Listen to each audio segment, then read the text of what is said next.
Hai guys, come back to my channel. Balik lagi ke channel aku Christine. Kali ini aku ingin review kalian tentang 10 larangan haid yang sebaiknya tidak kita lakukan. Karena kebanyakan wanita pada saat haid itu suka mengalami kram perut, kembung, lesu, nyeri pinggang, nyeri payudara, rasa tidak nyaman, dan suasana hati yang suka berubah-ubah. Jadi nggak heran jika wanita yang mengalami rasa sakit tersebut itu inginnya rebahan di ranjang seharian. Nah, untuk mencegah menstruasi menjadi semakin buruk, ada beberapa hal larangan yang harus kita patuhi guys.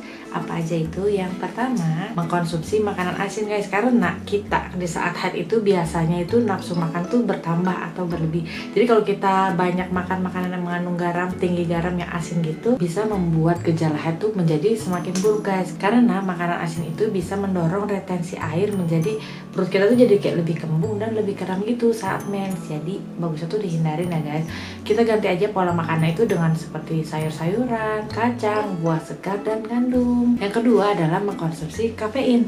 Kafein yang terdapat pada kopi, teh, soda, dan lain-lain dapat mempengaruhi hormon seks selama menstruasi dan dapat menurunkan aliran darah pada rahim. Yang ketiga adalah berhubungan seks. Itu nggak boleh banget ya guys. Karena apa? Karena berhubungan seks pada saat menstruasi itu bisa meningkatkan resiko tertular penyakit guys. Karena penyakit yang ditularkan melalui darah itu lebih mudah berpindah.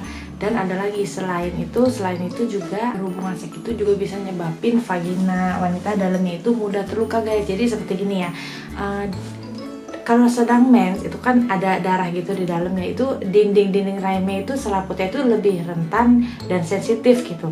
Dan jika berhubungan itu ada terjadi gesekan, itu jadi kayak mudah terluka gitu. Dan kalau sudah terluka kan itu kan lagi mens kan banyak darah kan dalam. Darah mens itu adalah darah kotor. Jadi kalau udah luka terkena darah kotor itu jadi mudah terinfeksi guys. Maksudnya mudah infeksi, dan kalau udah infeksi rasanya itu luar biasa sakitnya.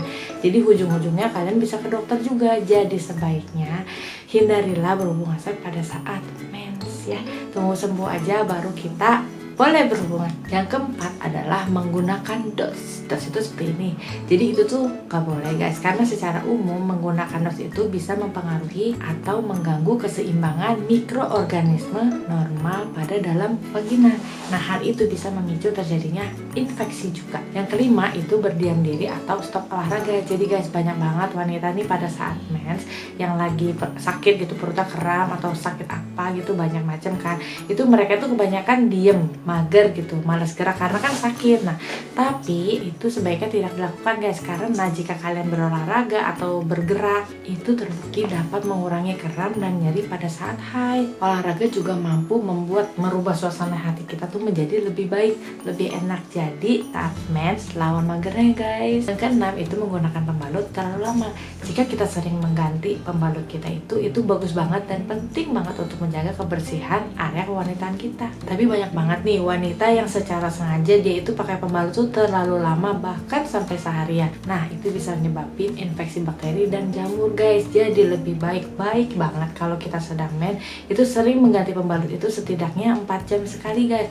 Walaupun kamu merasa di pembalut kamu itu belum penuh darahnya, tetap ganti. Yang ketujuh itu waxing. Jadi ketika kita sedang mens itu perubahan hormon membuat tubuh kita lebih peka terhadap sakit dan lebih sensitif. Oleh sebab itu jika kita lagi mens dan melakukan waxing atau apapun kegiatan lain gitu yang agak menyakiti kulit, itu rasa sakitnya akan berdobel ganda. Jadi lebih baik jika kita ingin perawatan kecantikan berupa seperti waxing atau kegiatan yang lainnya itu jangan sedang saat mens ya, supaya tidak terlalu sakit. Yang kedelapan adalah mengkonsumsi susu dan produk berbahan susu. Karena ketika kita mengkonsumsi susu atau produk lain berbahan susu, dan itu memicu terjadinya kram dan iritasi usus. Yang kesembilan itu adalah bergadang. Jadi bergadang atau tidur lebih sedikit dibanding biasanya itu bisa meningkatkan hormon kortisol. Hal ini dapat memicu terjadinya ketidakseimbangan hormon yang menyebabkan gejala permenstruasi menjadi lebih berat, sehingga disarankan untuk kalian sedang mens jangan bergadang dulu ya. Yang ke-10 adalah merokok. Merokok itu memang adalah kebiasaan yang sangat buruk. Bukan cuma buruk untuk kesehatan, tapi juga buruk untuk saat kita yang sedang lagi mens. Karena menurut dari studi Tobacco Control menemukan bahwa wanita penrokok itu cenderung mengalami desmenor lebih menyakitkan dibanding wanita wanita yang tidak merokok. Ya guys, itu aja hal-hal yang seharusnya tidak kita lakukan saat kita sedang haid guys. Semoga videoku ini bisa bermanfaat banget ya untuk kalian. See you in next video guys, bye bye. Lupa deket ya.